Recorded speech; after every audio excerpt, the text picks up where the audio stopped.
Hello বন্ধুরা, কেমন আছো তোমরা সবাই? আশা করি অনেক অনেক ভালোই আছো। আর তোমাদের ভালোবাসায় আমিও অনেক ভালো আছি, কারণ তোমরা আমাকে যে পরিমাণে ভালোবাসা দিয়েছো এবং সাপোর্ট দিয়েছো তা আমি কোনোদিন ভুলতে পারবো না। তাই তোমাদেরকে মজা দেওয়ার জন্য আবারও একটি নতুন গল্প নিয়ে হাজির হলাম। গল্পটি শোনার মতো, আশা করি তোমাদের দাঁড়িয়ে যাবে এবং তোমরা হাতের কাজ করতে সবাই হেডফোন নিয়ে বসে যাও। যদি আমার গল্প শুনে মজা পাও তাহলে অবশ্যই আমার চ্যানেলটি সাবস্ক্রাইব করবে। তো চলো বন্ধুরা, আমরা কথা না বাড়িয়ে আসল গল্পে চলে আই। আমার স্বামী রোজ রাতে আমাকে পাত্তা না দিয়ে আমার স্বামীর বড় ভাইয়ের বুয়ের ঘরে চলে যেত। আমার স্বামী তার বড় ভাইয়ের বুয়ের ঘরে যাওয়ার পর থেকে দিদির কান্নার আওয়াজ শোনা যেত। আমি অনেক অনেক জিজ্ঞাসা করার পরও আমার স্বামী আমাকে কিছুই বলতো না, আর আমার স্বামীর বড় ভাইয়ের বুয়ের সাথে সাথে থাকত। একদিন আমি তার ঘরে লুকিয়ে দেখি যে তারা দুইজন তো। আমার নাম রুমনা। আমি অনেক ছোট একটা ধনী পরিবারের মেয়ে ছিলাম না। আমার বাবা একটা ছোট্ট চাকরি করে আমার আর আমার বড় ভাইয়ের লালন পালন করত। আসলে আমাদের ছোটবেলায় আমাদের মা আমাদের ছেড়ে চলে গেছিল। তারপর থেকে আজ অবধি আমাদের বাবাই আমাদের দেখাশোনা করেছেন। আমরা দুই ভাই বোন অনেক বেশি পড়াশোনা করতে পারিনি, কারণ আমাদের বাবার কাছে এত পয়সা ছিল না যে আমাদের বেশি দূর পর্যন্ত পড়াশোনা করাতে পারে। কিন্তু ক্লাস 12 পর্যন্ত আমি গ্রামের স্কুলে পড়েছিলাম। তারপর আমি ঘর সামলাতে থাকি, আর আমার বড় ভাই সুরেশও একটা বেসরকারি চাকরি করত। আর দিন চলে যেত মোটামুটি ভাবে। ভাইয়ের উপার্জনের ফলে আমার বাবারও কিছুটা সাহায্য হয়ে যেত। আসলে বাবার উপার্জন এতটা কম ছিল যে সেই পয়সায় ঠিক করে আমাদের সংসার চলত না। কিন্তু যবে থেকে আমার ভাই উপার্জন করতে শুরু করেছে তবে থেকেই আমাদের ভালোভাবে সংসার চলতে শুরু করে। তারপর থেকে আমাদের জীবনে ভালো দিন আসতে শুরু করে, কারণ ভাইয়ের উপার্জিত টাকার পরিমাণ অনেকটাই বেশি ছিল।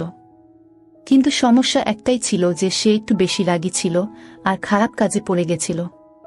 প্রায় দিনই আমাদের বাড়িতে নানা রকমের লোক আসত, কিন্তু আমার বাবার কিছুই করার ছিল না, কারণ আমরা তাকে অনেক বোঝানোর চেষ্টা করেছিলাম, কিন্তু সে বোঝার মানুষ ছিল না। এই জন্য আমরা এটা ভেবে ভেবে অস্থির হয়ে যাচ্ছিলাম যে কিভাবে তাকে বোঝানো যায়। ঠিক তখন একদিন আমার মামা আসে আমাদের বাড়িতে।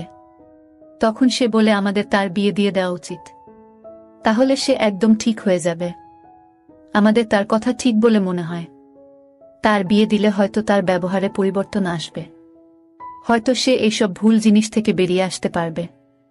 এই সব কিছু ভেবে আমার বাবা আমার মামাকে বলে যে একটা ভালো পাত্র খুঁজে দাও যাতে আমার ঘরে খুশি আসে, আর তার এই রকম ব্যবহার থেকে আমরা মুক্তি পেতে পারি। মামা অনেক চেষ্টা করে একটা পাত্র খুঁজে বলে যে পাত্রটা অনেক ভালো, মেয়ে অনেক ভদ্র, মেয়েটা অনেক বেশি দূর পর্যন্ত পড়াশোনা করেনি, কিন্তু সে তোমার সংসার অনেক ভালো করে সামলাতে পারবে। সেই জন্য আমার বাবা বলেন আমাদের কোনো জিনিসের দরকার নেই, শুধু সেই মেয়েটা ভালো হলেই হবে, যাতে সে আমার ছেলের আর আমার সংসারটাকে সামলে নিতে পারে। তখন মামা বলে আমরা রুমনার বিয়েটা ঠিক করে দিই, কারণ তোমার তো সেই রকম জমানো টাকা নেই যে বারবার খরচা করতে পারবে। দুইজনের বিয়ে একসাথে হয়ে গেলে বিয়ের খরচও একসাথে শেষ হয়ে যাবে।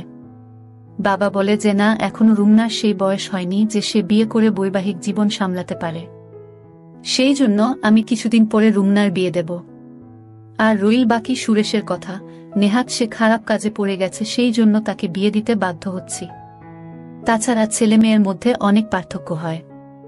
ছেলেদের তো ঘর সামলাতে হয় না, উল্টে তার দেখাশোনা করার জন্য একটা মেয়ে চলে আসে। কিন্তু এই মুহূর্তে যদি আমি আমার মেয়ের বিয়ে দিয়ে দিই তবে সে হাজারো সমস্যার মধ্যে পড়ে যাবে। না জানি শ্বশুরবাড়ির ভিতরে তাকে কি কি করতে হবে। সেই জন্য কিছু সময় পরে আমি রুমনার বিয়ে দেব, এখন না। সব শুনে মামা বলে কোনো সমস্যা না, যেমন তোমার ইচ্ছা। যাই হোক, এই সব ভেবে আমরা ভাইয়ের জন্য বিয়ের পাত্র দেখে অনেক ধুমধাম করে ভাইয়ের বিয়ে দিয়ে দিই। আমার বড় ভাইয়ের বিয়ের পর তো যেন আমাদের বাড়িটা অনেক সুন্দর হয়ে গিয়েছিল, কারণ বৌদি আসার পরে আমার ভাই সব খারাপ কাজ করা বন্ধ করে দেয়। সে খারাপ কাজ করার পাশাপাশি সব খারাপ কাজ করা ছেড়ে দেয়, আর সে অনেক মন দিয়ে নিজের কাজকর্ম করতে শুরু করে এবং সব বাড়ির দায়িত্ব পালন করতে শুরু করে। ভাই আমার বাবাকেও কাজে যেতে বারণ করে দেয়, আর বলে এখন আমি উপার্জন করি, তোমার এত ছোটখাটো চাকরি করতে হবে না। এখন বাবা সারাদিন বাড়িতে বসে আরাম করে, বৌদি তার সেবা করে, আর ভাই মন দিয়ে চাকরি করে পয়সা উপার্জন করতে শুরু করে। যার জন্য আমাদের সংসার অনেক ভালোভাবে চলে যেতে থাকে।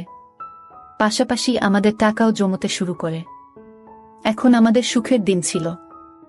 এভাবেই দিনগুলো পার হতে থাকে। আস্তে আস্তে আমার আর বৌদির মধ্যে এত ভালো সম্পর্ক তৈরি হয়ে যায় যে আমরা বৌদি আর আমি কম একে অপরের বোন বেশি ছিলাম। আমি সব কথা আমার বৌদিকে বলতাম আর বৌদি আমাকে নিজের সব থেকে ভালো বন্ধু মনে করত। সে তার নিজের সব ছোট বড় কথা আমাকে বলতো।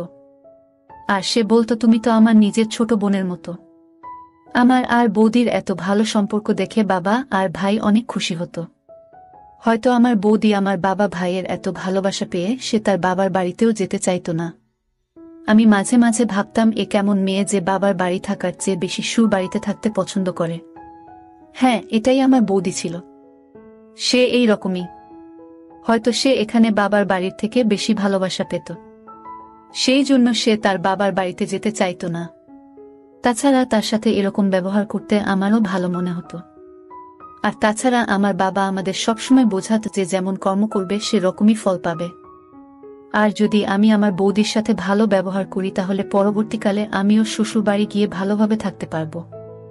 এইভাবেই আমি সবার সাথে মিলেমিশে থাকি। এখন আমার মামা আবার আমাদের বাড়িতে এসে বলে, এখন তো আর কোনো সমস্যা নেই। এখন তো সুরেশের বিয়ে হয়েছে, অনেক দিন হয়ে গেল। এখন আমাদের রুমনার জন্য পাত্র দেখা উচিত, কারণ এখন রুমনার বিয়ের বয়স হয়ে গেছে।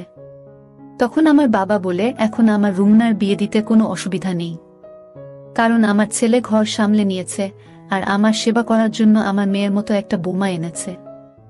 এখন রুমনার জন্য কোনো ভালো ছেলে খুঁজতে হবে। তখন বাবা মামাকে বলেন, তোমার কাছে যদি কোনো ভালো পাত্র থাকে তবে তুমি বল। তাছাড়া আমার ছেলের জন্য তো তুমি পাত্র খুঁজে বের করেছিলে, আর পাত্রটা এত ভালো যে আমি আজও তার গুণগান করি। এই জন্য তুমি একটা ভালো পাত্র খুঁজে দাও। তখন মামা বলে, খোঁজার কি দরকার আছে, আমার বন্ধুর ছেলেই তো আছে। তারা 2 ভাই। বাড়িতে মা বাবা 2 জন ভাই, মোট 4 জন থাকে। ছেলে একটা বড় কোম্পানিতে ভালো মাইনের চাকরি করে, আর তার বড় ভাইও একটা ভালো চাকরি করে। আসলে তার বড় ভাইয়ের বিয়ে আগে থেকেই ঠিক হয়ে আছে। এজন্য ছোট ছেলের জন্য পাত্র খোঁজা হচ্ছে। ছোট ছেলের জন্য ভালো মেয়ে খুঁজে পাওয়া গেলে 2 ভাইয়ের একসাথে বিয়ে দিয়ে দেবে। সেজন্য তারা আমাকে পাত্রের জন্য বলেছে। তাই আমি রুমনার কথা তাদেরকে বলেছি। সেই জন্য আমার মনে হলো তোমার থেকে অনুমতি নেওয়া উচিত। বাবা বলল, এতে মতো নেওয়ার কি দরকার আছে? তোমার যখন ইচ্ছা ছেলের বাড়ির লোকেদের ডাকতে পারো, আমরা তৈরি আছি। মামা বলল, ঠিক আছে, তবে কালকে ডেকে নেব। পরের দিন আমার স্বামী তার কিছু বন্ধুদের নিয়ে আমাদের বাড়িতে আমার জন্য পাত্র দেখতে আসে। আমার স্বামীর নাম ছিল রমেশ।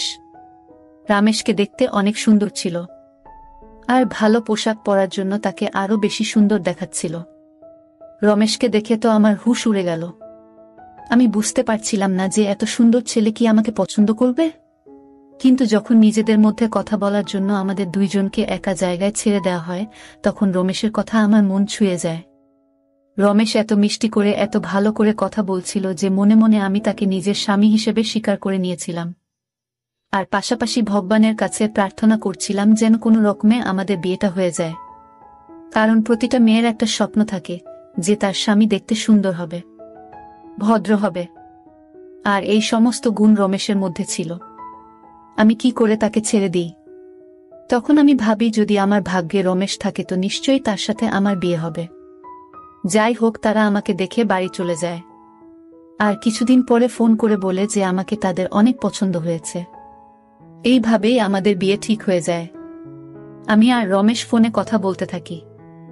এইভাবেই দিন পার হতে থাকে। রমেশের সাথে কথা বলতে আমার একটুও ভয় হতো না। আমি পুরোপুরি রমেশকে ভালোবেসে ফেলেছিলাম। আর এইভাবেই আমাদের বিয়ের দিন কাছে আসতে থাকে। আমাদের বাড়িতে আত্মীয়রা আসতে শুরু করে দিয়েছিল। আর আমার বড় ভাই বিয়ের দায়িত্ব অনেক ভালোভাবে সামলে নিয়েছিল। সে কোনো জিনিসের অভাব রাখেনি। এত সুন্দর পরিবেশ তৈরি করেছিল দেখে মনে হচ্ছিল মেয়ে নয়, যেন ছেলের বিয়ে হচ্ছে। অনেক ভালো করে আমার বাবা আর আমার ভাই আমার বিয়ে দিতে চেয়েছিল। বলতো, রুমনার বিয়েতে কোনো জিনিসের অভাব যেন না হয়। বাবা বলল, আমি কখনো চাই না যে রুমনার এটা মনে হোক যে তার মা থাকলে আরো ভালো করে বিয়ে হতো। কিন্তু আমার মায়ের অভাব তো সে চেয়েও পূরণ করতে পারবে না। তবে সে আমার জন্য এত কিছু করছিল যে আমি তার ঋণ কোনোদিন শোধ করতে পারবো না। কিন্তু এত আত্মীয়দের ভিড়েও আমার মায়ের কথা অনেক বেশি করে মনে পড়ছিল। আমি কাউকে এটা বুঝাতে দিইনি, কারণ আমি চাইছিলাম না যে সবার মন খারাপ হয়ে যাক, তারা সবাই অকারণেই চিন্তিত হয়ে পড়ুক।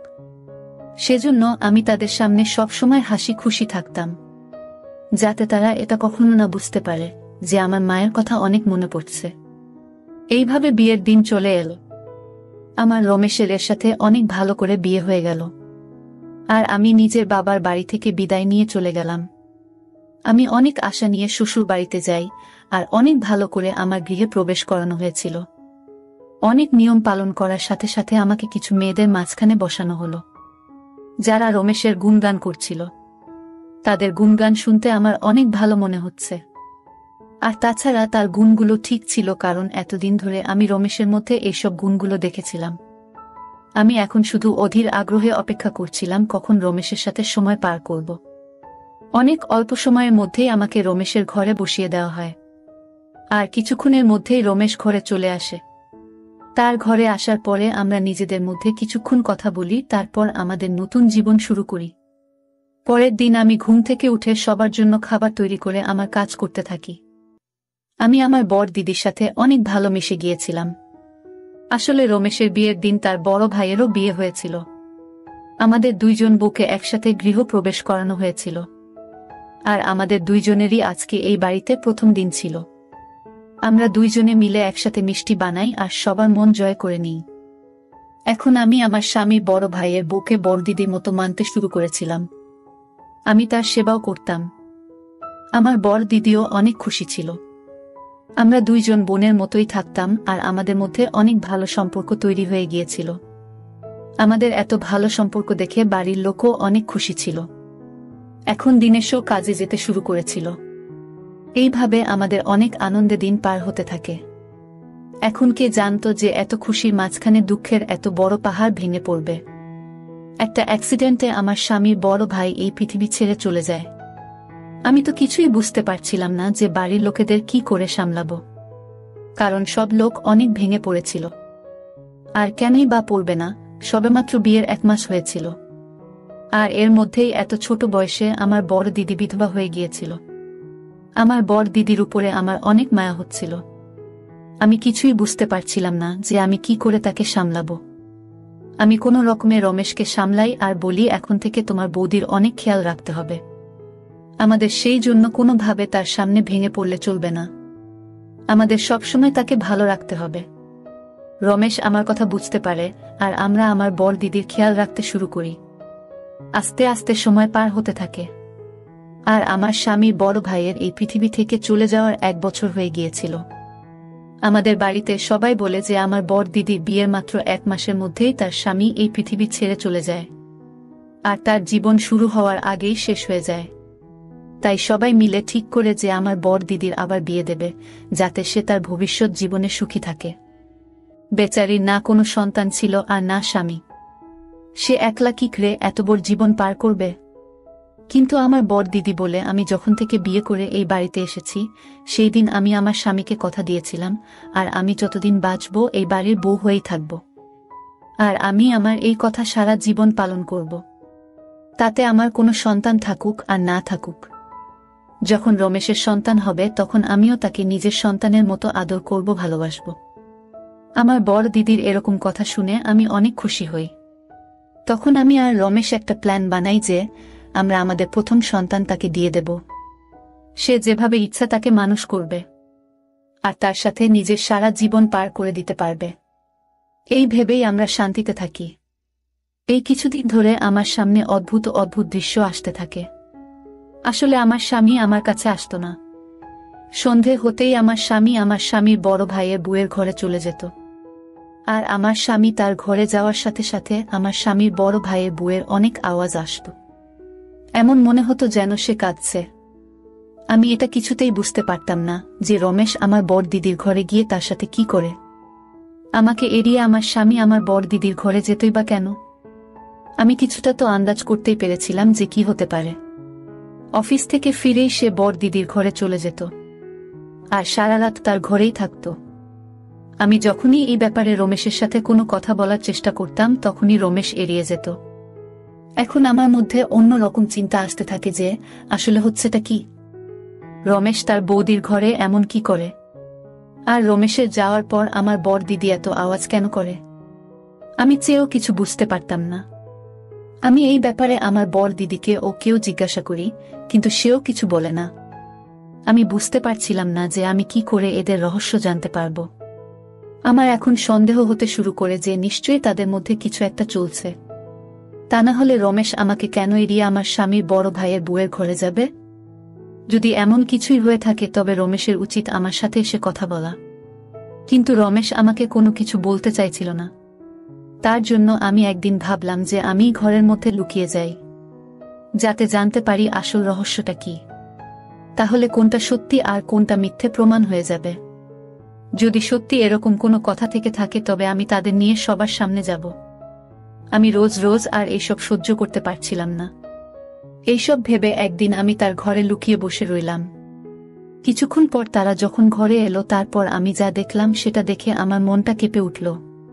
আমি দেখলাম যে আমার স্বামীর বড় ভাইয়ের বউ আমার স্বামীর বড় ভাইয়ের ছবি হাতে নিয়ে কাঁদছিল। তখন রমেশ তাকে আস্তে আস্তে সামলানোর চেষ্টা করছিল। আমি কিছু বুঝতে না পেরে হঠাৎ ঘরের মধ্যে থেকে বাইরে বেরিয়ে আসি। আমাদের হঠাৎ সেখানে দেখে তারা অবাক হয়ে ওঠে। তখন রমেশ বলে, তুমি এখানে লুকিয়ে কি করছো? তখন আমি বলি, আমি জানতে চাইতাম যে আসলে তোমাদের মধ্যে কি চলছে। তখন রমেশ আমার কথায় রেগে গিয়ে বলল, তুমি সত্যি জানতে চাও তো? তাহলে শোনো, আসলে আমার বড় ভাইয়ের অ্যাক্সিডেন্ট তোমার ভাই করিয়েছে। কারণ সে আমার বৌদিকে অনেক আগে থেকে ভালোবাসতে পছন্দ করত, আর তার সাথে বৌদির বিয়ে না হওয়ায় তার রাগ অনেক সীমায় পৌঁছে যায়। আর যখন আমার বড় ভাইয়ের সাথে বৌদির বিয়ে হলো তখন তোমার ভাই আমার বড় ভাইয়ের অ্যাক্সিডেন্ট করিয়ে দেয়, আর প্রতিদিন আমার বৌদিকে বিরক্ত করতে শুরু করে। যখন রমেশ আমার ভাইয়ের করা সব অন্যায়ের কথা বলে সেগুলো শুনে তো আমি বিশ্বাসই করতে পারছিলাম না। আমি অনেক ভেঙে গিয়েছিলাম। রমেশ আমাকে সামলে বলে, আমরা তোমাকে এই জন্য বলিনি যাতে তুমি কোনো রকম কষ্ট না পাও। আমরা এটা আগে থেকেই জানতাম। আমি রোজ রাতে ওই জন্য বৌদিকে বোঝাতে আসতাম যে কোনোভাবে যেন রুমনা এইসব কথা না জানতে পারে, আর এই ব্যাপারটাকে আমরা যে কোনোভাবে মিটিয়ে নিতে চাইতাম। আমরা চাইতাম যে তোমার ভাই নিজে থেকে বুঝতে পারে, কারণ দুই পরিবারের সম্পর্ক আমি কোনোভাবেই নষ্ট হতে দিতে চাইতাম না। রাগ আমারও হতো, সে আমার বড় ভাইকে শেষ করে ফেলেছিল।